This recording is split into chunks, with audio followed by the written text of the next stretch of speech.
detectors. The first one is a ghost meter. This is the least sensitive out of them all. To turn it on, you just hit the orange button. You'll hear it beep and light up. This is good to set in another room or just up inside the room because you don't actually have to pay attention to it. You'll actually hear it go off. There is a gauge on it. It goes up from green to red. When it hits the red, that is when it's going to make the beeping sound. This one, they have to be pretty close to actually make it go off, and be about 2 to 3 feet away from it. To turn it off, all you do is just hit the orange button. The next one, a little more sensitive than the ghost meter, is the K2 meter. You hit the toggle switch, you'll see it light up, and the constant green light means that it is on. You see it go up to the second green light. That could be anything from static electricity to too close to another piece of equipment, so kind of pay attention, but don't get your hopes set up that it was a ghost because it's not that high up there. You want to look for anything from the yellow to the red. That could possibly mean that a spirit is trying to present itself and it's affecting the electromagnetic field.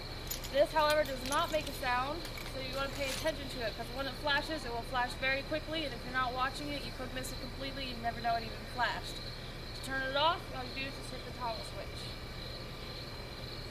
The next piece of equipment is the Melmeter. This is the most sensitive EMF detector that we do have. To turn it on, you'll hold it in the power button. It will take a while. You'll hear a beep, and then it will light up red. You'll see 2 sets of numbers on this. The top number will be your EMF. You want to look for anything from 1.0 or above. Anything below that, like I said, could be static electricity or too close to another piece of equipment. This also does not make a sound. However, when it goes up, it will not be quite as fast as the K2 meter, so you don't have to watch it completely, but you do want to pay attention to it. The bottom numbers you see are the ambient room temperature. You want to take a base reading when you walk into a room. I say that because if it goes up or down 5 degrees, it could be a spirit trying to manifest itself, or a spirit is in that room with you. So you want to make sure to take a base reading when you enter a room. This does have a light if you hit the power button. It has a red light at the top, so if you don't want to use the harsh LED flashlights, you have that. Turn it off, all you do is hit the power button. It also has a stand, so if you don't want to hold, you want to sit on the ground, you may do that as well. Please be careful of the sensor on the top. It is very sensitive, and if you mess around with it too much, you could end up breaking it. So please just be careful with that. To turn it off, all you do is just hold the power button in again. Alright, the next piece of equipment I'll go over are the lasers. This is a temperature gun. If you pull the trigger and you see that red dot over there, that is taking the surface temperature of that area.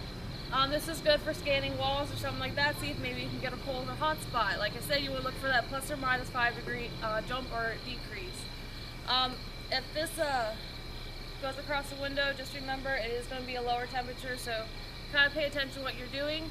Also be careful, this laser is very powerful. Do not shine in anyone's eyes. If they walk in the room and you're using it, just let go of the trigger and don't point the laser in anyone's eyes. Don't want to send anyone to the hospital.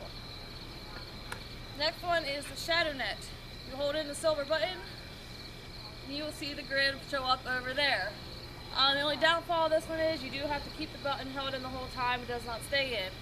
If you twist the front, it does change patterns. Cool. Personal preference is nothing that is better than one or the other. The purpose of this is to catch shadow figures. If a shadow passes across the front of it, it'll break the grid and you'll be able to see it. If you look at my hand, you'll also be able to see the dots on my hand. You'll be able to see how close or far away they are from you. This is not as powerful as a temperature gun, but out of courtesy, just don't shine in each other's eyes. If someone walks in the room, just let go of the button. The next piece of equipment we have is the spirit box, the PSP7, the radio suite, whatever you want to call it, that's what it is. Pushing the power button, which is on the very bottom, you want to look for FM 150. You want to do a reverse sweep. This is going to sweep through the radio station, creating that white noise. This is how you're going to communicate with the spirits. You will hear clips of a radio or a DJ or music or something, so you got to kind of train your ear to listen for the difference. You will hear less static, and you actually hear whole words, phrases, or sentences when a spirit is actually talking to you. So you do got to kind of pay attention a little bit. If it does ever get too annoying, you can turn it off. However, just remember the speaker is on the back, it is not on the front, so if you set it down, set it face down, otherwise you'll muffle the sound. To turn it off, all you do is hit the power button. Some of them do have antennas at the top. We're not looking for radio stations, so please keep them down. Alright, next one is the voice recorder. Your investigators will set this up for you and lock it so you do not have to worry about hitting anything and turning it off. This is going to record everything that happens throughout the night. If you ever see the red light at the top go out, it just means your battery's died. You're not going to lose any of your saved data, so don't worry about that. Just find an investigator and they'll change it and set it back up for you. That being said, if you're using this, do not put it in your pocket. You will muffle the sound and contaminate your evidence. Do not yell because the tech lab will hate you because you're going to blow their eardrums out. And do not whisper because then they're going to have to sit there for hours going over your EVP thinking if it's a spirit or if it's you. If you use these two together, don't hold them close together because then you get a lot of static on this and it's going to be very hard to hear anything else. Also, the locations you're going to, they do have bathrooms. Do not take this with you because we will hear everything. Alright. Next piece of equipment, and the oldest we probably have, is the dowsing rods. Does anyone know what they're used for? For that. Find water? Yes. Alright, so everyone has their personal preference with these. Some people don't like them, some people love them. I encourage you to try them just to test them out before you completely say, no, I don't want to use them. Just try them out first. What you want to do is you want to keep your hands off the metal part on the beads. I like to keep my knuckles together, one slightly higher than the other. You'll raise them up. I keep them close to my chest, kind of keep them as stable as possible. You want to ask them yes or no questions. When you ask them a yes or no question, you also instruct them what to do with the rods. You want to tell them to cross them for an answer or open them for an answer. I am moving them, by the way. Another good thing with this is you can ask them where they're standing at in the room, and they might be able to point a rod. If they go back behind you, that means they are standing behind you. They're not giving you a hug, they're just standing behind you. With these, just remember, has to be a yes or no question. If you ask them what their name is, unless you go through the entire alphabet, that's going to take a very long time to find out what their name is. Other than that, your investigators will go over the FLIR and the video camera with you, but do I have any questions whatsoever? No. None? Alright. Your investigators do have your equipment, and I believe they're sitting back there. They're not coming up. They're hiding.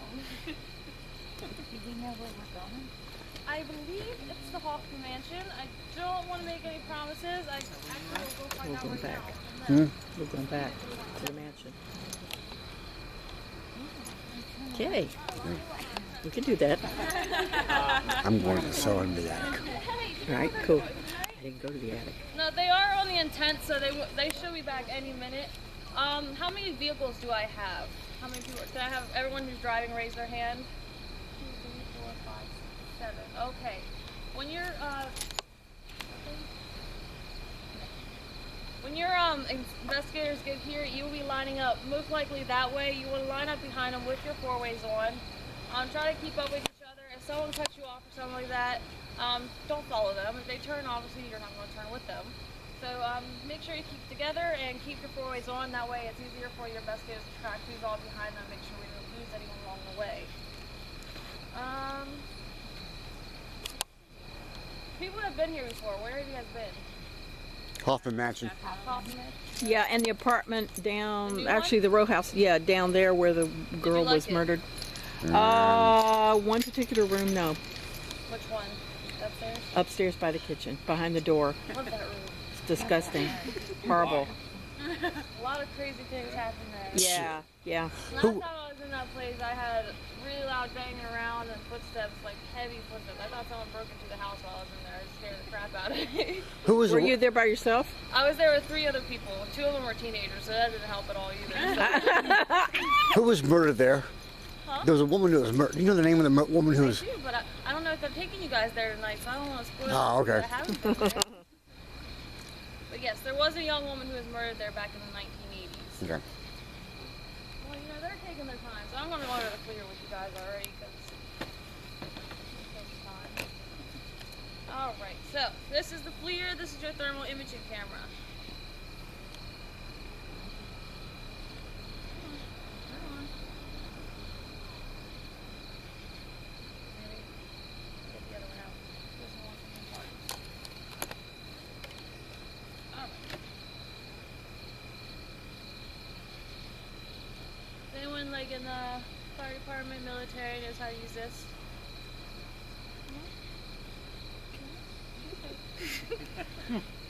Alright, well what this will do, it will show you the heat signatures of your surroundings. It does have a gauge on the side once it finishes loading up.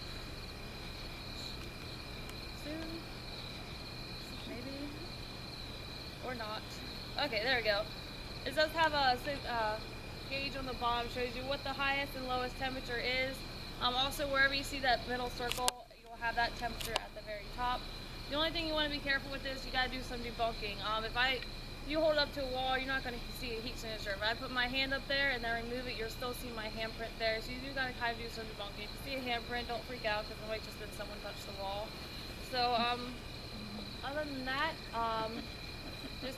don't shine your flashlights in this. It can affect the lens in it, and don't drop it. It's very expensive, and you won't have to pay for it, but it'll be very bad for us. And then this will be passed around from group to group throughout the night, and we do have 2 of them. This one unfortunately does not have an internal memory, but this one does. So this one, if you pull the trigger on it, if you see something you're not sure what it is, it might be paranormal or not, just pull the trigger and it'll take a snapshot for you. The other one unfortunately does not have any internal memory, so we can't save anything on it. It's been abused way too many times. And the video camera, it's just a standard video camera that does night vision. They'll set it up and record it for you. That's what your video is going to consist of. Make sure you film each other's faces when you have it, because otherwise I've seen videos where people are just kind of walking around getting a lot of 4 feet. And that's what you get in your video. Whatever you film, that's what you get. So that's all you film. There they are. Now you can stop listening to blab. Sorry. You're doing a great job. Yeah. Thank you. Alright, but like I said, just the camera, make sure, if you don't want to be in the film, then be the one holding the camera, but at least try to get each other in the film, that way you are going to be featured in your video. Other than that, I will find out where you guys are going now. Almost at the apartment, I just gave away the secret. So I almost at the apartment because I just gave away the secret. How many of you have been with us before? Like Oh, here. everyone. Well, it's not everyone. It's not even half. I have a lot of yeses Clearly, she's earlier. not good with math. Thank you. Well, the reason it's not more of you is because we don't normally let people survive ghost hunts, so good luck to all of you tonight. You're done with all the equipment? Yep. Everybody's parked out back relatively close, correct? Yep. Yeah. Right here and no? Nope. How many Alright. said no? All right, can I get the hands of just the drivers? Forget if you're out back or not. 1, 2, 3, 4, 5, 6, 7. I'm in the tan Hyundai Azera parked right there. I'm going to be heading that direction out back with my hazards on. Once I have all 7 vehicles behind me with their hazards on as well, we will get out of here. And we are going to Hoffman first and then the new location. See, told you I couldn't tell you anything. Cool. I can't tell you anything other than that. You guys are good to head to your vehicles or stare at me all night. It's up to you guys. Wait, there.